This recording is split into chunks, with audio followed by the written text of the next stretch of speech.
Lucas capítulo 7. E rogou-lhe um dos fariseus que comesse com ele. E entrando em casa do fariseu, assentou-se à mesa.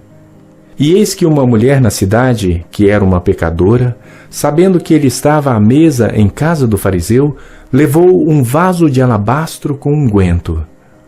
E, estando por detrás aos seus pés, chorando, começou a regar seus pés com lágrimas, e os enxugava com os cabelos da sua cabeça, e beijava seus pés, e os ungia com unguento. Quando isto viu o fariseu que o tinha convidado, falava consigo, dizendo: Se este fosse profeta, bem saberia quem e qual é a mulher que lhe toca, pois é uma pecadora. E respondendo, Jesus disse-lhe: Simão, uma coisa tenho a dizer-te. E ele disse: Dize-a, mestre. Um certo credor tinha 2 devedores. Um devia-lhe 500 dinheiros e outro 50. E, não tendo eles com que pagar, perdoou-lhes a ambos. Dize, pois, qual deles o amará mais? E Simão, respondendo, disse: Tenho para mim que é aquele a quem mais perdoou. E ele lhe disse: Julgaste bem. E, voltando-se para a mulher, disse a Simão: Vês tu esta mulher? Entrei em tua casa e não me deste água para meus pés, mas esta regou meus pés com lágrimas e os enxugou com os cabelos de sua cabeça. Não me deste ósculo, mas esta, desde que entrou, não tem cessado de me beijar os pés. Não me ungiste a cabeça com óleo, mas esta ungiu meus pés com unguento. Por isso te digo que os seus muitos pecados lhe são perdoados, porque muito amou. Mas aquele a quem pouco é perdoado, pouco ama. E disse a ela: Os teus pecados te são perdoados. E os que estavam à mesa começaram a dizer entre si: Quem é este que até perdoa pecados? E disse a mulher: A tua fé te salvou. Vai-te em paz. Vamos orar, meus irmãos. Deus, nós nos colocamos diante de Ti e pedimos a Tua bênção nesta manhã, que o Senhor tenha misericórdia de nós uma vez mais e fale conosco. Nós precisamos Te ouvir. Essa é a minha oração que eu faço no nome de Jesus. Amém. Meus irmãos, o tema da nossa mensagem hoje é este que está projetado: abandone a autossuficiência e deposite sua fé em Cristo Jesus. Certa vez, antes de uma corrida olímpica, um repórter perguntou para um dos corredores: O que você vai fazer para chegar no seu destino final? E o corredor falou assim: Eu confio no meu potencial, naquilo que eu treinei. Eu sei que eu sou um dos melhores e eu vou chegar no meu destino final. E passou outro corredor. E o repórter perguntou para o corredor: E você? Qual é a sua estratégia para conseguir completar a prova? Ele falou assim: A minha confiança está em Deus. Eu treinei. Mas, se Deus não me permitir que eu chegue ao final da prova, eu não conseguirei. O que essa historinha tem a ver com a nossa mensagem? O que essa historinha tem a ver com o nosso sermão? O que está acontecendo nesse texto que a gente acabou de ler é que tem 3 personagens. Um deles é o próprio Cristo, e o outro personagem é um fariseu, e outro personagem é uma mulher pecadora. Assim como um dos corredores, o fariseu é aquele que confia em si mesmo, que tem confiança nos seus próprios méritos, que tem confiança na sua própria performance. Diferente dele, como o outro corredor, tem a mulher pecadora. Esta não confia em si mesmo. Essa reconhece que precisa do favor de Cristo Jesus. E o que isso tem a ver conosco? Olhando para o nosso tema, a minha pergunta é: você é alguém autossuficiente? Ou você é alguém que de fato tem fé em Cristo Jesus? Meus irmãos, há um imperativo no nosso tema. É necessário abandonar a autossuficiência e depositar sua fé em Cristo. Mas como que faremos isso? Essa é a pergunta. O primeiro ponto da nossa mensagem é: reconheça a sua miséria espiritual. O texto diz assim: convidou um dos fariseus para que fosse jantar com ele. Jesus, entrando na casa dos fariseus, tomou lugar à mesa. Jesus é conhecido como aquele que comia com pecadores, mas ele também aceitava convite de fariseu. Se você não sabe quem é fariseu, fariseu era um grupo de religiosos que seguia o rigor da lei no máximo que podia. Eles eram conhecidos pela sua soberba espiritual. Eles se achavam mais espirituais, mais crentes e mais purificados do que os outros. Perceba que o fariseu, ao longo da história, ser fariseu se tornou algo pejorativo, algo negativo. Se tornou ser um religioso que é arrogante no âmbito espiritual. Jesus não comia só com pecadores. Não que os fariseus não fossem pecadores. Mas não era assim que eles se viam. Eles se viam como alguém justo, como alguém bom diante de Deus. Então, Jesus Cristo, mesmo sabendo que o convite dos fariseus provavelmente era para coletar provas, para usar contra Cristo, mesmo assim, ele sentava à mesa dos fariseus. Ele sabia que os fariseus também precisavam do evangelho, precisavam de salvação. Só que os fariseus não se comportavam como quem precisava da salvação. E naquele jantar, o texto grego dá uma ideia de que do nada acontece algo. Um imprevisto. Uma mulher pecadora, que provavelmente naquela cultura era alguém imoral.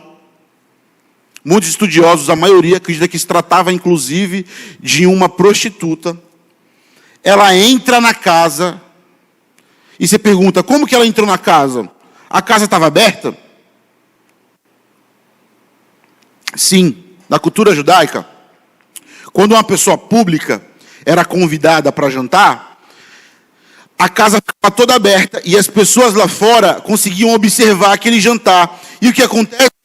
Chega uma pecadora e interrompe aquele jantar. E o que acontece? Ela chega com um vaso de alabastro, com um unguento. Meus irmãos, isso aqui é algo caro. O vaso de alabastro era usado para transportar perfumes de alto valor. Talvez aquele vaso custaria uns 300 denários, que era o salário anual de uma pessoa. E ela vem, o texto diz que estando por detrás. Por que estando por detrás? Porque naquela cultura, como que era a mesa? A mesa era baixa, nessa altura. Os judeus sentavam apoiado no braço esquerdo na mesa e os dois pés ficavam para trás. Então, ela vem por detrás de Jesus.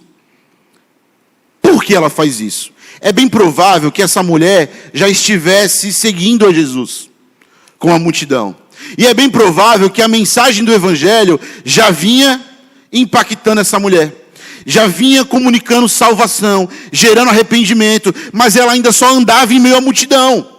E aí, naquele momento, impactada pela mensagem de Cristo, atraída por Jesus, ela acha a oportunidade. E ela vem com aquele unguento por trás de Jesus. Ela queria ungir Jesus. Só que a unção era feita na cabeça. Aquela mulher, na hora de ungir Jesus, ela percebe que Jesus está com os pés sujos. Meus irmãos, na Palestina do primeiro século, eles andavam com sandálias e os pés sujavam.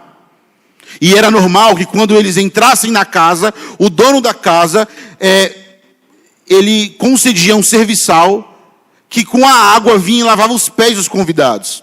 Aquele fariseu deve ter pensado: eu não vou honrar esse cara. Não vou honrar Jesus. O Nazareno, quem ele pensa que é? E ele não honra Jesus. Então, aquela pecadora, quando ela olha para os pés de Jesus e via os pés de Jesus sujos, ela fala: não, vou lavar os pés dele.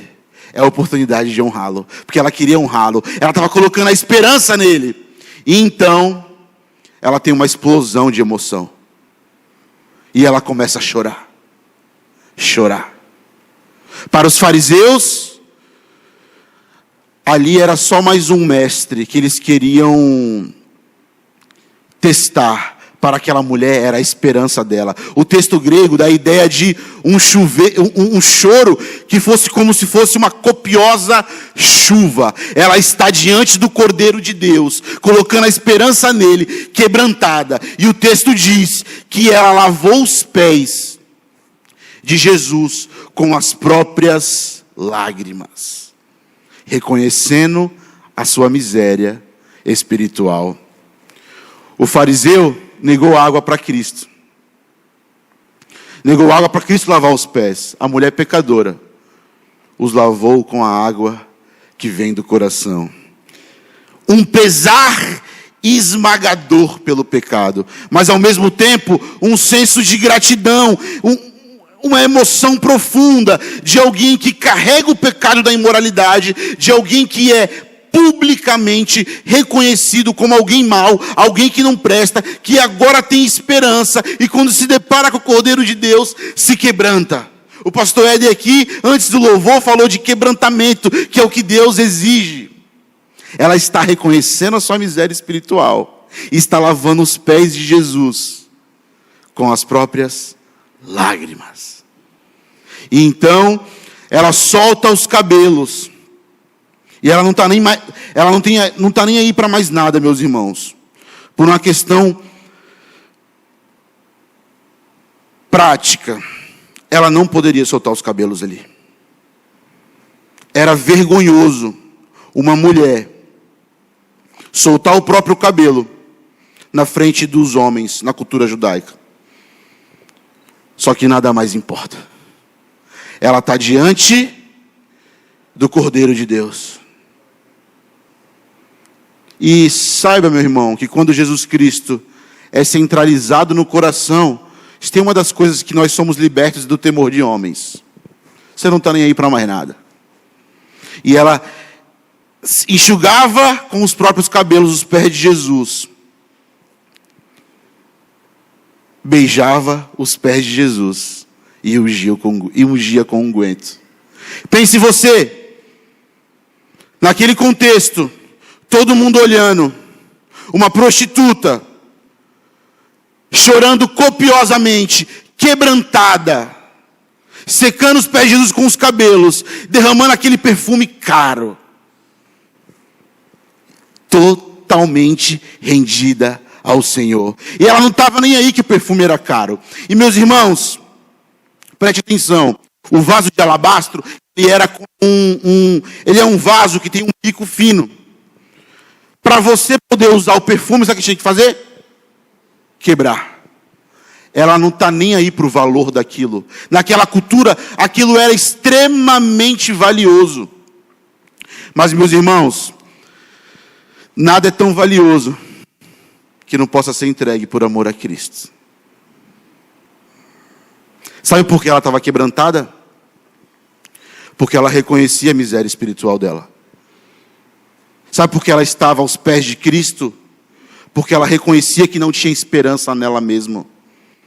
E sabe por que nós, meu querido irmão, não vivemos como essa mulher aos pés de Cristo? Porque nós não reconhecemos a nossa miséria espiritual. Nós somos que nem o fariseu. E o fariseu questiona, ainda no texto, verso 39. O fariseu pergunta, aqui embaixo: ao ver isto, o fariseu que o convidara disse consigo mesmo: se este fora profeta, bem saberia quem e qual é a mulher que lhe tocou, porque é pecadora. Olha a soberba, a arrogância desse homem. Só que ele pensou isso. Ele pensou, e Jesus sabia o que ele estava pensando. Lá em Apocalipse fala que Jesus é aquele que conhece mentes e corações. Jesus se apresenta na carta às igrejas do Apocalipse como aquele que sonda mentes e corações. Tome cuidado, meu irmão. Quando você é um fariseu no seu coração e você olha para as pessoas de cima para baixo com arrogância, Jesus Cristo está contemplando os seus pensamentos. Porque ele é aquele que sonda mentes e corações. Então, na cabeça dele, o que está acontecendo é um absurdo.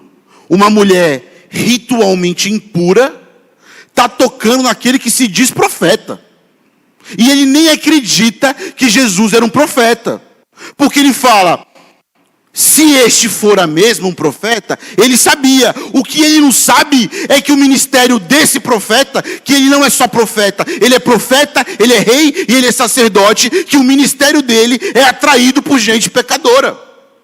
Ele não sabe que o ministério deste profeta é atraído por gente que não presta, por gente sem esperança, por gente marginalizada. Ele não tinha entendido ainda, ela tinha entendido. Ele se acha muito melhor do que ela. E o texto aqui está expondo um ídolo, que é o ídolo da autossuficiência. Ele se achava autossuficiente. É aquela pessoa que olha para os seus acertos, seja na igreja ou fora da igreja, e ela se vangloria daquilo, e ela acha que Deus precisa recompensá-la por as suas boas obras. Essa é a pessoa autossuficiente. Na prática, na doutrina da justificação, essa pessoa acha que ela justifica a si mesmo com a sua própria performance moral. Ela é uma pessoa que ela entende que Deus deve a ela um favor salvífico. Você já viu gente assim? Nossa, Deus, eu fiz tudo bem na vida. Eu dou meu dízimo, eu pago os impostos, eu não traio meu cônjuge, e estou passando por essa luta. Você não merecia nem estar respirando. Você acha que Deus te deve algo porque você tem um ídolo chamado autossuficiência. E é o ídolo exposto aqui. O texto deixa muito claro que existe alguém aqui que se achava tão bom que não conhecia reconhecer Cristo como a fonte da esperança.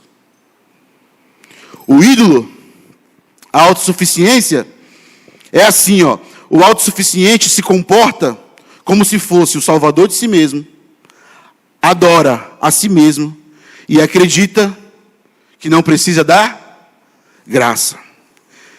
Meus irmãos, sabe por que nós não temos uma experiência arrebatadora com Cristo igual essa mulher?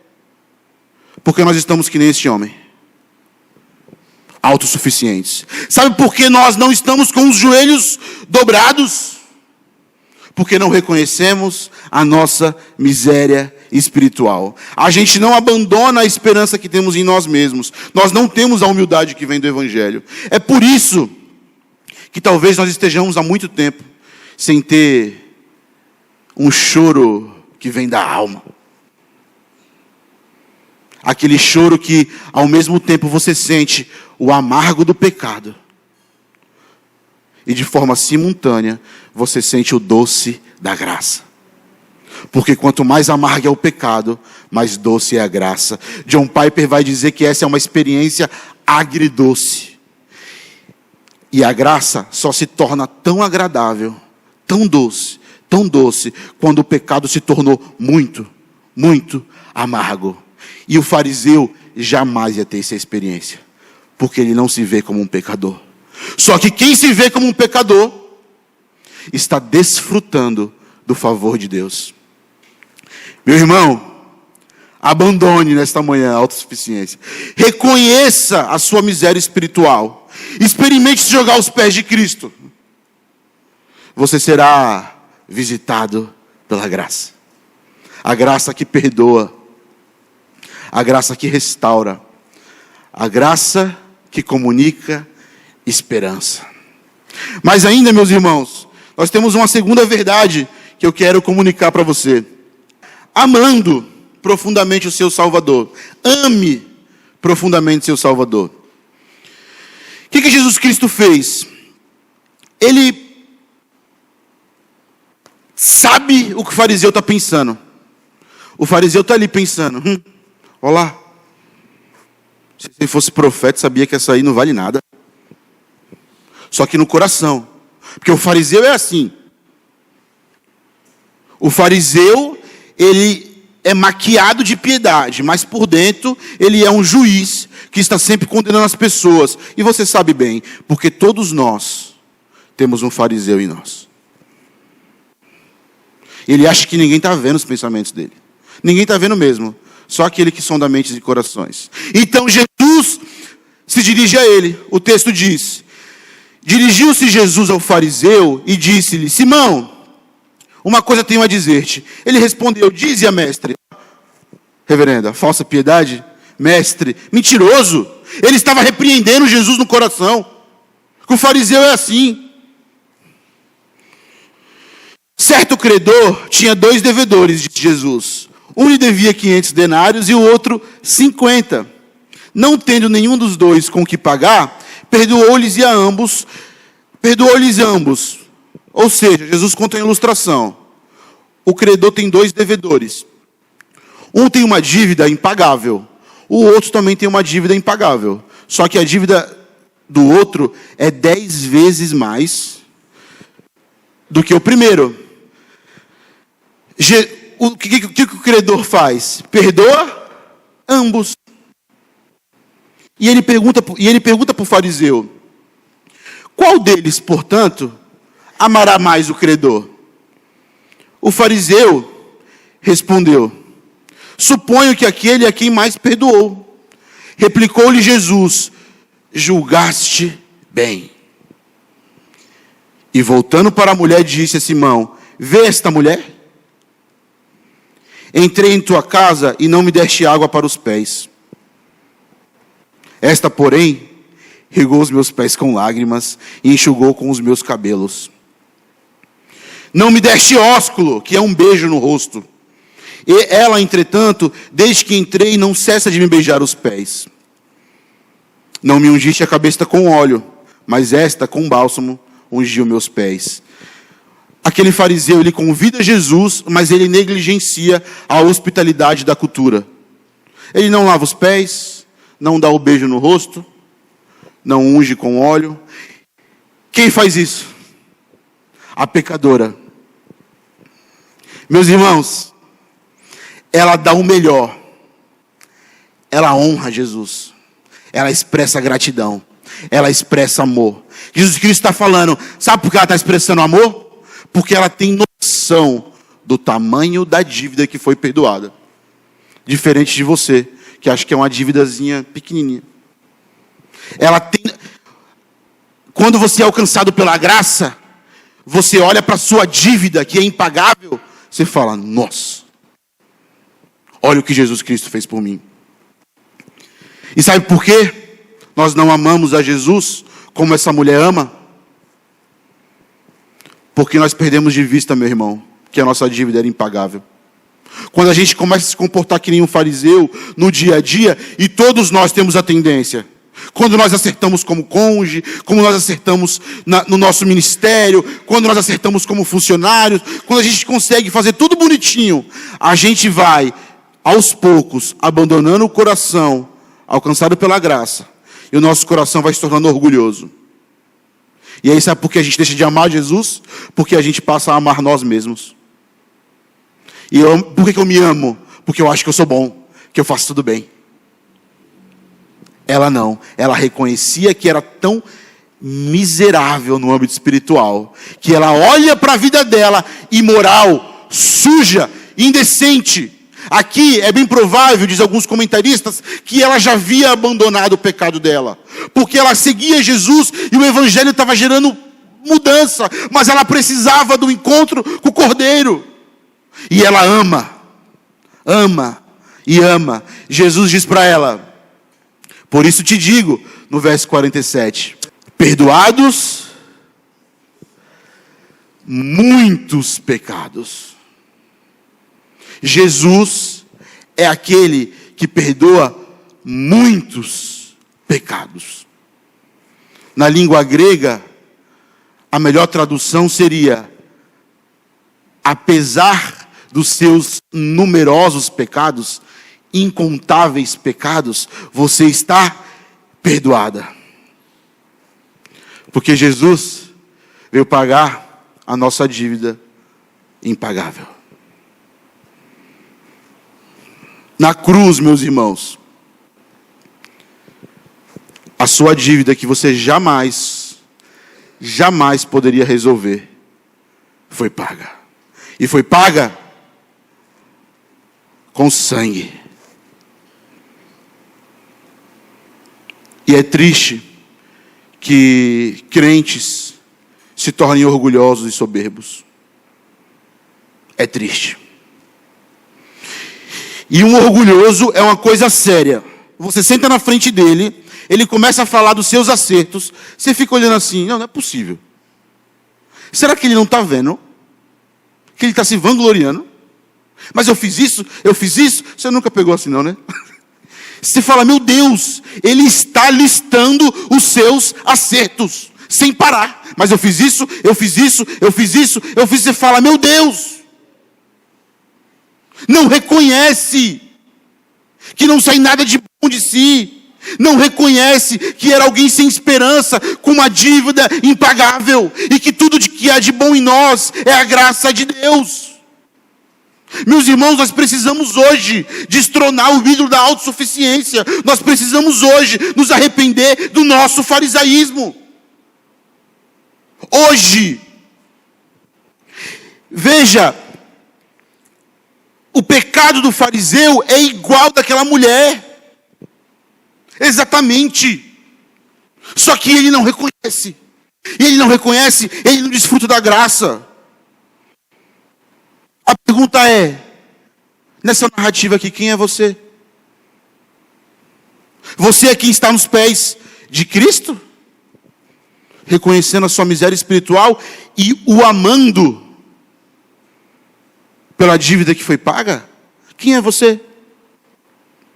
Ou você é o crente que se acha mais crente do que todo mundo? Quem é você? Pense aí, meu irmão. E sabe por que o fariseu não ama Jesus aqui nesse texto? E qual é o sinal que ele não ama? Ele não faz nenhuma ação para honrar a Cristo. Porque ele acha que ele não tem dívida. Aí você me pergunta: eu não amo a Jesus de fato como eu deveria. Como eu faço para amá-lo? É simples. Olhe para a cruz. Olhe para a cruz, meu irmão. A sua dívida foi paga. A sua dívida impagável foi paga. Quando você reconhece isso, você deixa de amar a si mesmo. E deixe de amar a si mesmo. Esqueça esse papo psicologizado que você precisa de amor próprio. Você não precisa. Amor próprio nós já temos demais por causa do pecado. Nós nos tornamos narcisistas. Que isso? Nós criamos por nós mesmos um amor idólatra. Por isso que o Evangelho fala: ame então o Senhor teu Deus de todo o teu coração, de todo o teu entendimento, e teu próximo como a ti mesmo. Na Bíblia não há nenhum imperativo para você amar a si mesmo. Sabe por quê, né? Porque você já se ama naturalmente. Então, como você faz para colocar em prática o segundo ensino do nosso sermão, que é amar Jesus igual essa mulher amou? Primeiro, reconheça sua miséria espiritual. Segundo, olhe para a cruz. E quando a gente fala que a dívida, que a salvação é pela graça, preste atenção, ela é de graça para você. Imagina, vou lá na casa do Felipe almoçar.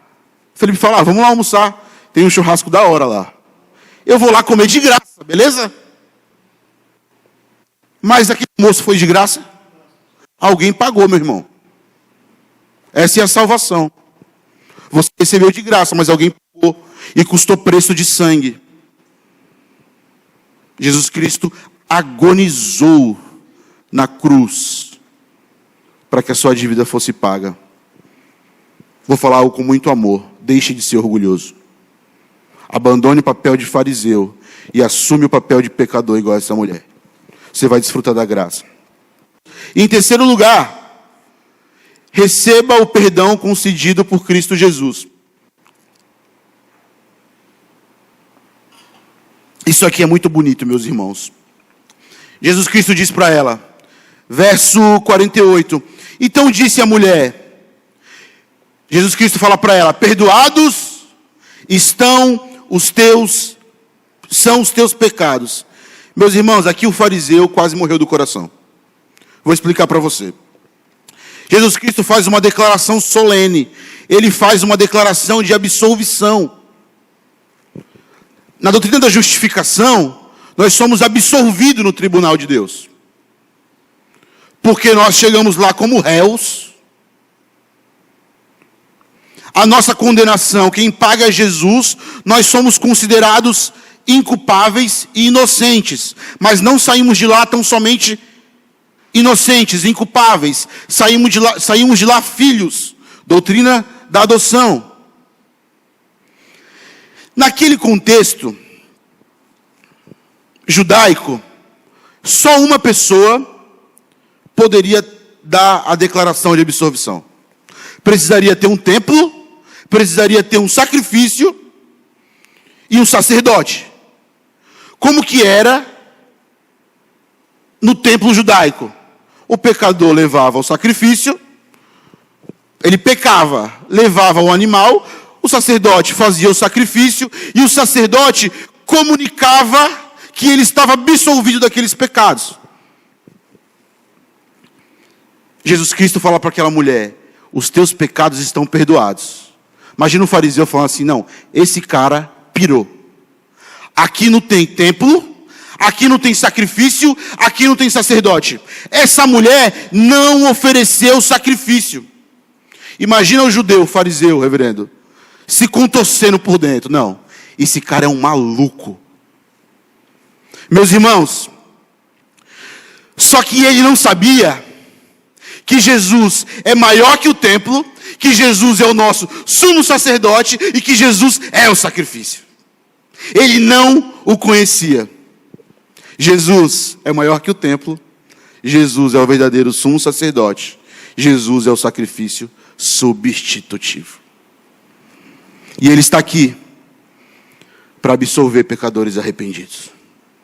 Meus irmãos, 1 ano e pouco depois, Jesus ia para a cruz. Sabe por que ele ia para a cruz? Para oferecer o sacrifício que justificava essa pecadora. Ele é o sacrifício. E se você ler o livro de Hebreus, e hoje é o livro da Bíblia que eu mais amo, que mais me impacta, vai dizer lá que o nosso sumo sacerdote, Cristo Jesus, adentrou ao Santo do Santo e ofereceu o sacrifício que nos torna justos de uma vez por todas. No sistema sacrificial levítico, o sacrifício tinha que acontecer um ano inteiro. O sumo sacerdote fazia o sacrifício pelos pecadores uma vez por ano. Só que o autor de Hebreus fala que sangue de bode não remove pecado. O que remove pecado é o sangue do Cordeiro Cristo Jesus. E essa mulher está sendo absolvida. A sua culpa está sendo removida. E Jesus Cristo fala para ela, a tua fé te salvou. E você me pergunta, então ela foi salva pela fé? É a fé que salva? Meus irmãos, a fé é o meio. Efésios 2:8 diz, pela graça sois salvos, mediante a fé. O meio. Só que isso não vem de vós. É dom de Deus. A fé que Deus exige de você, para que você creia nele, ele te concede. Ela não vem de você. O que acontecendo aqui, meus irmãos? Por que Jesus Cristo está falando, a tua fé te salvou? A fé do fariseu estava em si mesmo. A fé da mulher pecadora estava em Cristo. Sabe quem desfruta da graça? Quem coloca fé em Jesus. Não quem coloca fé em si mesmo. E ele diz, vai-te em paz. Meus irmãos, essa paz aqui, que ele diz, não é uma paz tão somente de espírito. Ele está dando uma declaração solene de absolvição. É como se ele estivesse falando, você não é mais inimiga de Deus. Agora você tem paz com Deus. Porque a barreira da inimizade que existia entre você e Deus foi derrubada. Vai-te em paz. Os seus pecados estão perdoados. Quando você olha para a cruz, você vê uma declaração solene de absolvição. Nós estamos absorvidos. Mas, meus irmãos, preste atenção. Para ter paz com Deus, é necessário abandonar a autossuficiência e crer em Jesus. Eu quero concluir, e antes de a gente falar da nossa esperança escatológica, eu quero só recapitular como nós podemos abandonar a autossuficiência em crer em Jesus. Em primeiro lugar, reconhecendo a nossa miséria. Segundo lugar, reconhecendo a dívida que foi paga e amando o nosso Salvador. Terceiro lugar, desfrutando, recebendo perdão, entendendo que existe uma declaração de absolvição solene. E eu quero chamar a sua atenção para a esperança que nós temos que nutrir no nosso coração. Na mesa dos fariseus, ela era pecadora. O texto não fala do nome. Aquela sociedade havia desenvolvido uma identidade para aquela mulher. A identidade de alguém imoral. Mas essa identidade caiu. Na mesa do Cordeiro, ela será bem-aventurada. Na mesa dos religiosos, ela era intrusa. Na mesa de Deus, Apocalipse 19, ela será convidada de honra. Meus irmãos, os nossos pecados trazem consequências para nós. Mas quando nós colocamos o nosso coração em Jesus, quando cremos em Jesus, acredite, essas consequências são apenas terrenas. Um dia estaremos livres da nossa imoralidade. Mas não só dela. Nós estaremos livres da nossa autossuficiência. Vamos orar? Obrigado, Deus, pela pregação da Tua palavra. Oh Deus, que possamos viver a palavra, que possamos sentir fome da Tua palavra, em nome de Jesus, porque entendemos que a fé vem pelo ouvir e ouvir a palavra de Deus. Ajuda-nos, ó Deus, a vivermos segundo a Tua vontade, para a glória, louvor e adoração do Teu santo nome. Que o Teu Espírito Santo possa transbordar em alegria a vida de cada um aqui, em qualquer momento da sua vida e da sua história, entendendo que o Senhor está presente e o Senhor está agindo. Em nome de Jesus. Amém e amém.